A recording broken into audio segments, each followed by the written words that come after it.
Dining hall का जो product था, खास ओकेजन का था, उसको चौराहे पे ला करके रख देना और आम बना देना, जो खास था उसे आम बना देना। ये परिकल्पना, ये कल्पना आपको कब आ गई थी? कल मिलेगी फुर्सत तो जुल्फे संवार दूंगा तेरी, आज उलझा हूं मैं अपने वक्त को सुलझाने में। कल मिलेगी फुर्सत तो जुल्फे संवार दूंगा तेरी, आज उलझा हूं मैं अपने वक्त को सुलझाने में। ये अलग बात है कि पल दो पल में सुलझती है उलझी जुल्फे, मगर मेरा वक्त बीत गया मेरे वक्त को सुलझाने में। क्या बात है। किशोर, कभी ऐसा नहीं लगा कि ये जो हम कर रहे हैं यार, अब मुझे उतना नहीं रिटर्न मिला जितना हमने प्लान किया, जो हमने सोचा था? अरे यार क्यों चालू किया, वो अच्छा था होलसेल का काम। नहीं साहब, इस पे भी मैं अग्री नहीं करता हूँ। क्या होता है, जो होता है वो बेहतर के लिए होता है और मेरा ये मानना है कि आप उतना ही पाते हो जितना आप डिजर्व करते हो। ये मेरी अपनी फिलॉसफी है कि। नमस्कार, मैं नरेंद्र पांडे। आज हमारे स्टूडियो में पधारे हैं एक ऐसे व्यक्तित्व जो तो किशोर हैं, लेकिन अपने व्यवसाय में सफलता इतना हासिल की कि अब लोग उन्हें गुरु मानने लगे हैं। वाणी इतनी प्रखर कि जिससे मिले बड़ी सी बड़ी गलती को कर देते हैं बख्श। नाम अगर पूरा कहूं तो कहते हैं किशोर गुरु बख्शानी। किशोर के साथ गीत गंगा से आपने चालू किया था और आज बंजलों की एक चैन है। तो किशोर, सबसे प्रमुख चीजें, डाइनिंग हॉल का जो प्रोडक्ट था, खास ओकेजन का था, उसको चौराहे पे ला करके रख देना, जो खास था उसे आम बना देना। ये परिकल्पना, ये कल्पना आपको कब आ गई थी? फर्स्ट ऑफ ऑल नमस्कार सारे दोस्तों को। सर, ऐसा है कि अफोर्डेबल प्राइस पे प्रोडक्ट देना ये हमारी सबसे पहली प्रायोरिटी रहती है कि अफोर्डेबल प्राइस, बट उसमें क्वालिटी से कॉम्प्रोमाइज नहीं।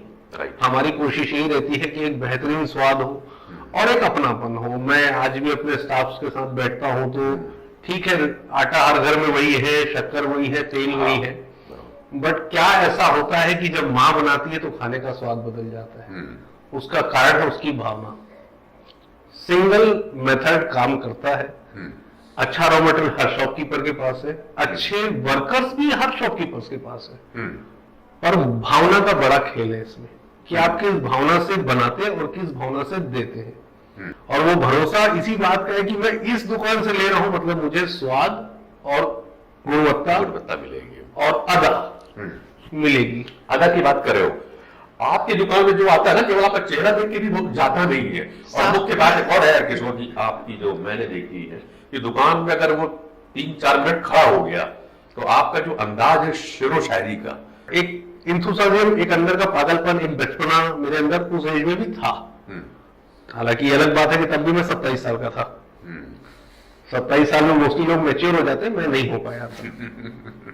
ठीक है, अब मैंने शॉप चालू की। मैं ऑब्जर्व करने लगा कि मेरा जो बिहेवियर है उससे लोग मुझसे कनेक्ट हो रहे हैं। फिर एक ईश्वर की कृपा दृष्टि थी कि जो रेसिपी हमने अपनाई वो रेसिपी किसी और के पास उतने बेहतर तरीके से नहीं थी। एक दूसरा, हमने इस इंडस्ट्री को मजबूर किया कि छोटे से छोटा केक, मतलब आज जैसे जनरली हाफ केजी का केक सबसे छोटा केक माना जाता है। एक घर में कोई मेंबर भी नहीं है, 4 लोग हैं, तो एक आधा किलो का केक लिया, बर्थडे सेलिब्रेशन हो जाता है। बिल्कुल।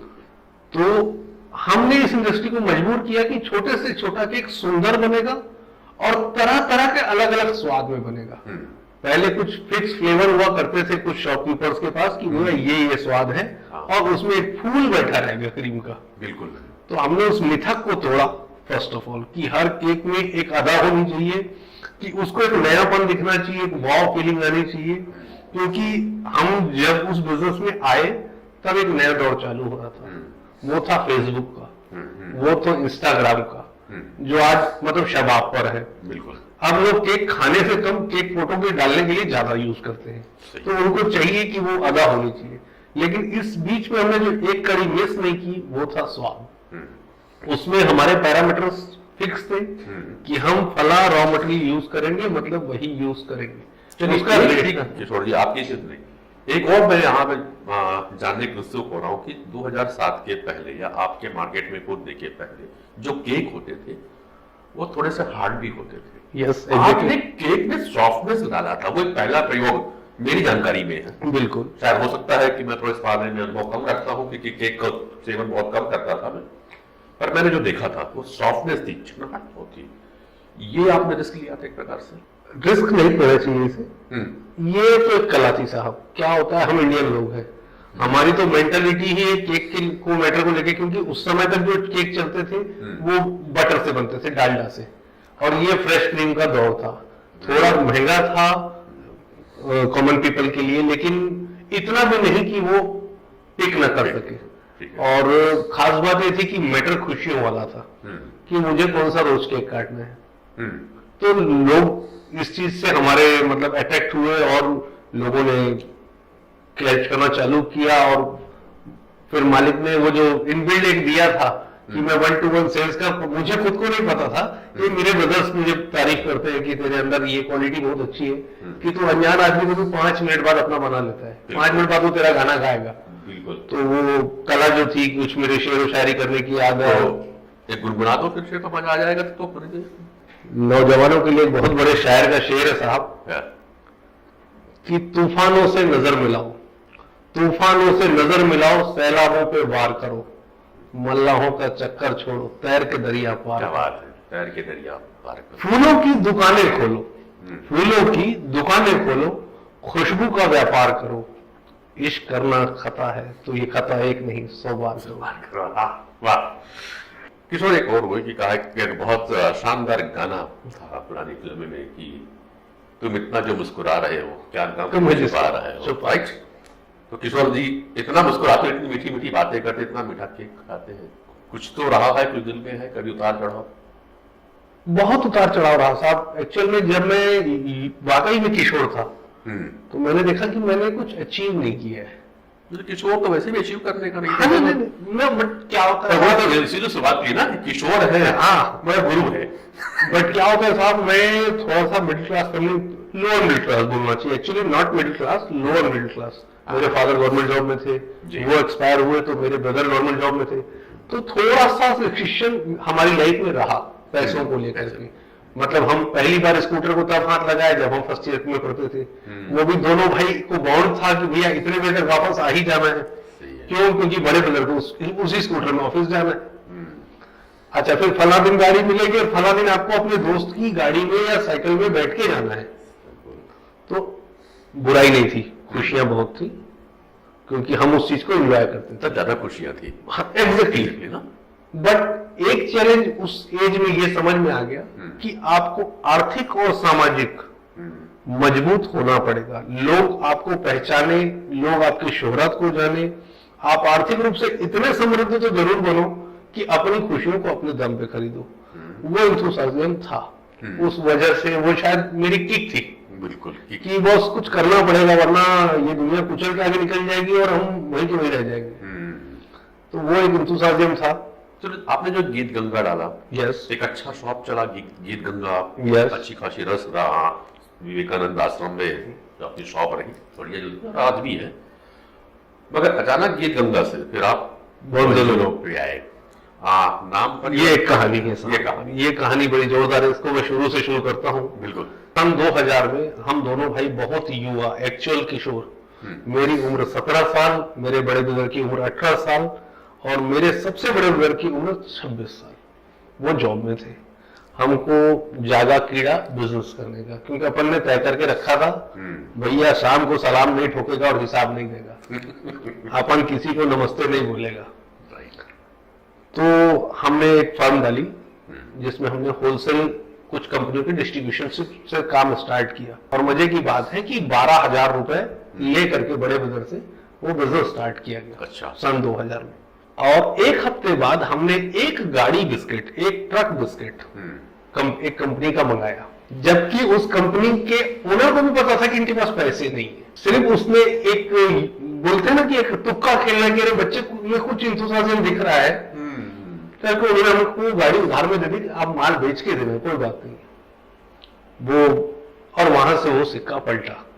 शॉप का नाम पड़ा गीत गंगा ट्रेडर्स। गीत गंगा ट्रेडर्स पढ़ने का रीजन, मेरी मदर का मायके का नाम गंगा था। अच्छा। तो हम किसी को फॉलो करते थे, मेरे बड़े भैया किसी आदरणीय को, तो उन्होंने कहा यार माँ का नाम होना चाहिए दुकान में। बिल्कुल। और बोले एक नाम कोई और जोड़ना है, तो बोले एक नाम और जोड़े, तो क्या जोड़े, गंगा के साथ क्या अच्छा लगेगा।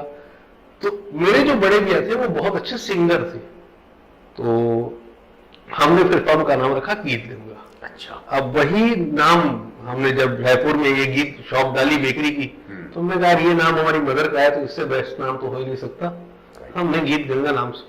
ये अलग बात है कि बेकरी से गीत गंगा का दूर दूर तक नाम का जो बेकरी का हाँ। कॉन्सेप्ट था वो कभी गीत गंगा के नाम से बेकरी नहीं लगती थी कि बेकरी है वो।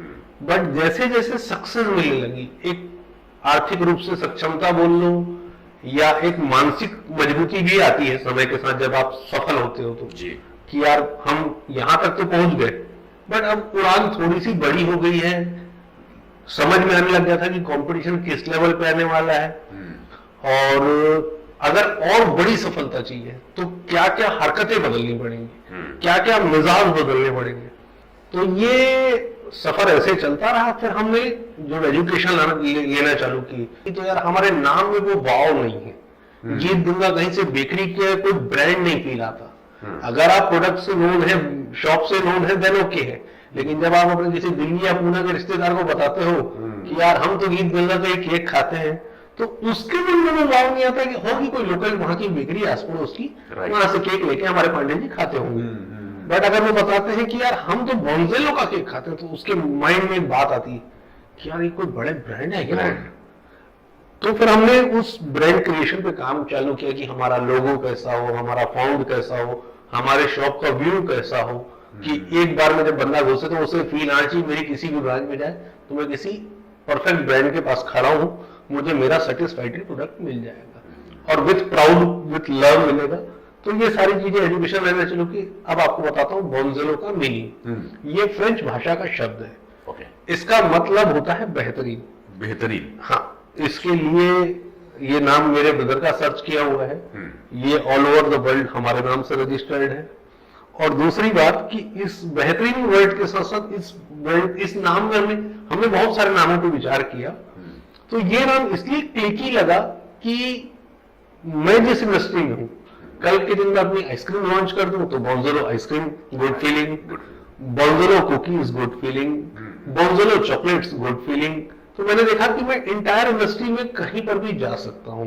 इवन कल मुझे गद्दे बनाने का सूझ जाए कि मैं गद्दों की एक कंपनी डालना चाहता हूं या बोंजेलो बेड बनाना चाहता हूं, तो वो एक ऐसा नाम मिला, हमको लगा कि हम जिस भी इंडस्ट्री में चाहें उसको साथ में रन कर सकते हैं। तो इस वजह से हमने उस कंपनी को फिर रीब्रांड किया कि कुछ नई अप्रोच के साथ अब उन्हीं कस्टमर्स के बीच में दोबारा जाए। ये बहुत बड़ा रिस्क था, लोगों का पूरा जीवन निकल जाता है, बाप दादाओं के नाम से दौलत राम मलिक चंद के नाम से दुकान रहती है और 200 साल बाद भी वही रहती है, अनूप नगर वाले, जलगांव वाले। तो ये भ्रम आज के यूथ का तोड़ देता हूं मैं कि ऐसा कुछ भी नहीं है। आपके अंदर बहुत बेहतरीन सी आग है, आप अपने सपनों को अपने हिसाब से जियो और जितना बार चाहो तोड़ो और मारो। किशोर एक और हो जाए फिर आप आपका शेयर इसी अंदाज पे, क्योंकि किशोर की अगर दुकान पे हम आए हैं अपने आप शेयर न सुने तो फिर नहीं होता। कल मिलेगी फुर्सत, कल मिलेगी फुर्सत, कल मिलेगी फुर्सत तो जुल्फे संवार दूंगा तेरी, कल मिलेगी फुर्सत तो जुल्फे संवार दूंगा तेरी, आज उलझा हूं मैं अपने वक्त को सुलझाने में। कल मिलेगी फुर्सत तो जुल्फे संवार दूंगा तेरी, आज उलझा हूं मैं अपने वक्त को सुलझाने में। ये अलग बात है कि पल दो पल में सुलझती है उलझी जुल्फे, मगर मेरा वक्त बीत गया मेरे वक्त को सुलझाने में। क्या बात है किशोर। यहाँ तक अब मैं कहता हूँ बिजनेस की सफलता हर व्यक्ति की गिनी जाती है। यस। और जितनी भी स्टोरी अभी आपकी हुई वो पूरी एक सक्सेस की स्टोरी हमने देखी। क्या सफलता की सीढ़ियां इतनी आसान रही है?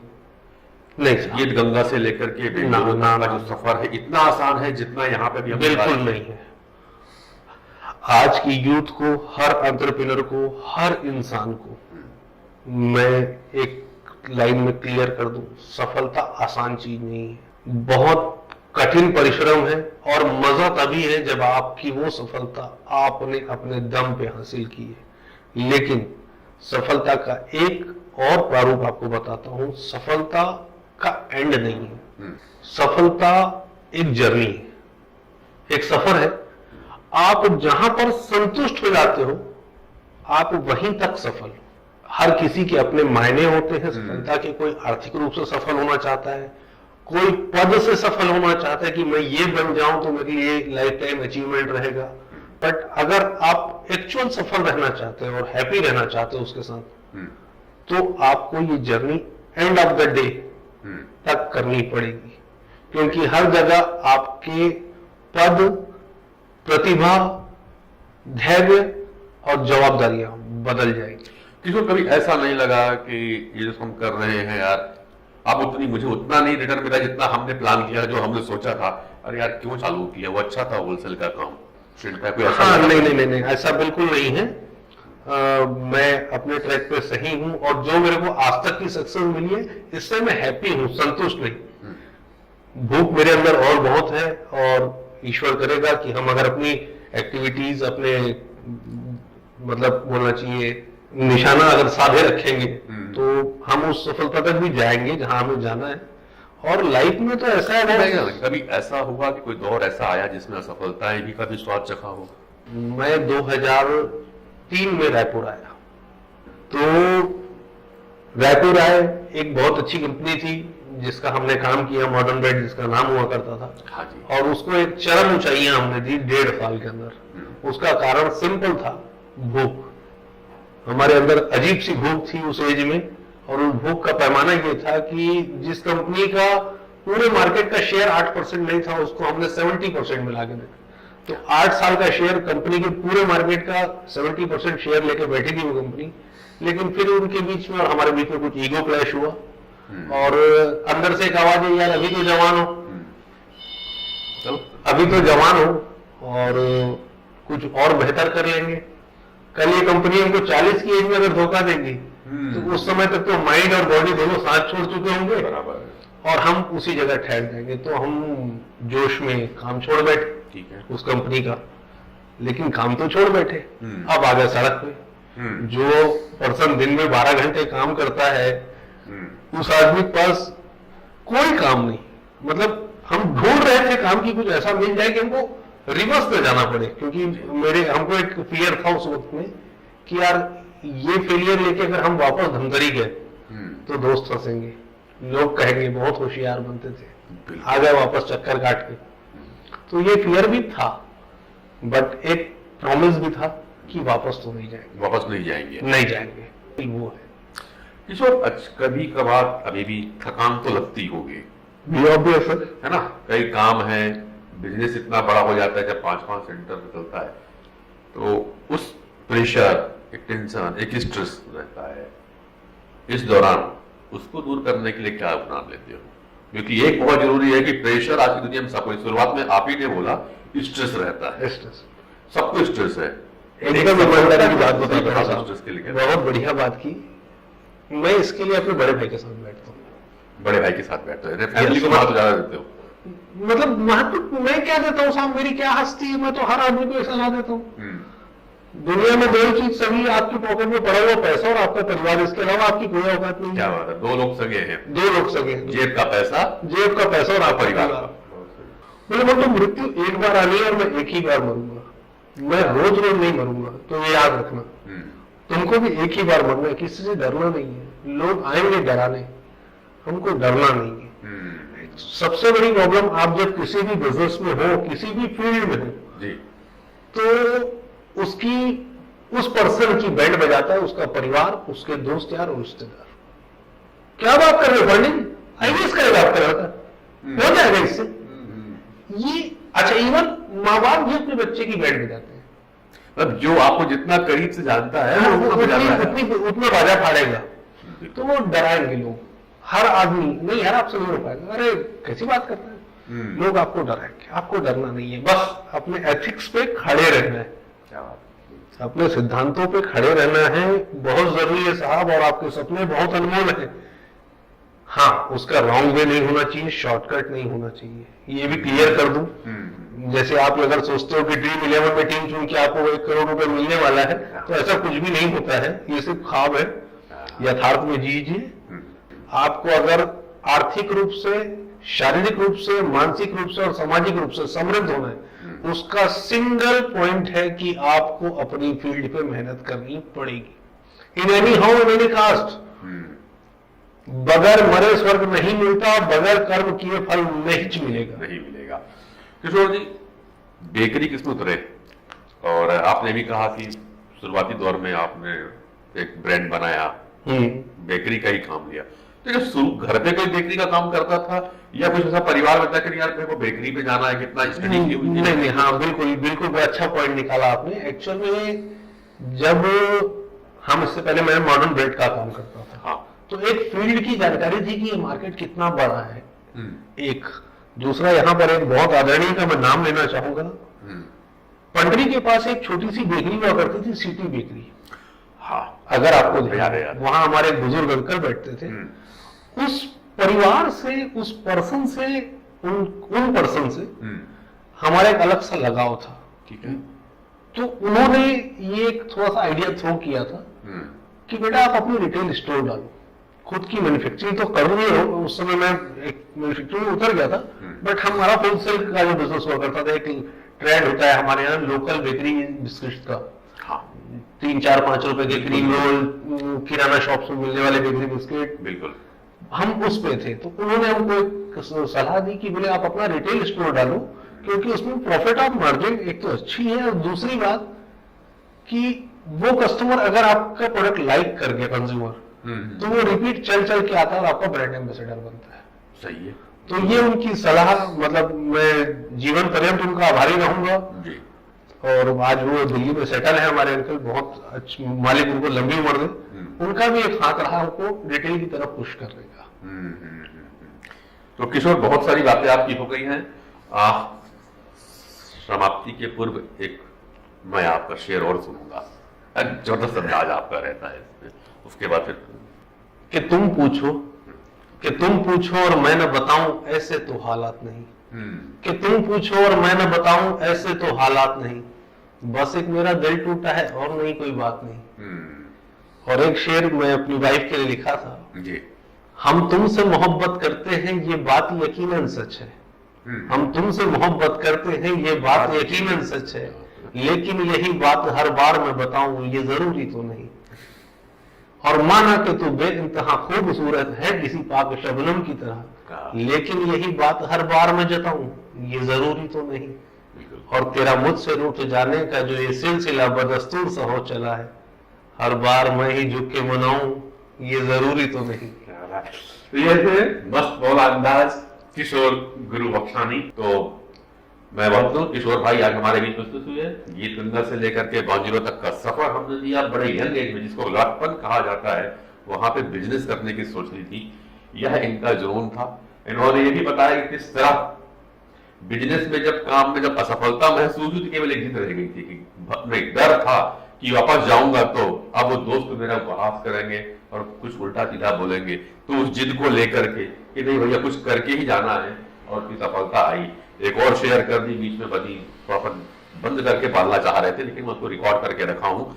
और बहुत महत्वपूर्ण बात है कि काठी में जब जाकर किसी ने कहा कि भाई मरूंगा तब जब इसकी 5 दुकानें होंगी, ये एक उनके अंदर का एक देखता हुआ सपना, एक ड्रीम थी जो इतनी चलती रही। और बड़े अंदर के कॉन्फिडेंस अपनी कह देना कि तब तक मौत नहीं आएगी जब तक मेरी 5 दुकान रायपुर शहर के अंदर में नहीं हो पाई। और आज व्यंजनों की चेन में 6 हो गई है, 5 पार कर गई है। और हम चाहेंगे कि अभी रायपुर की सीरीज और बढ़े और रायपुर से बाहर छत्तीसगढ़ में निकलिए। थैंक यू, नमस्कार।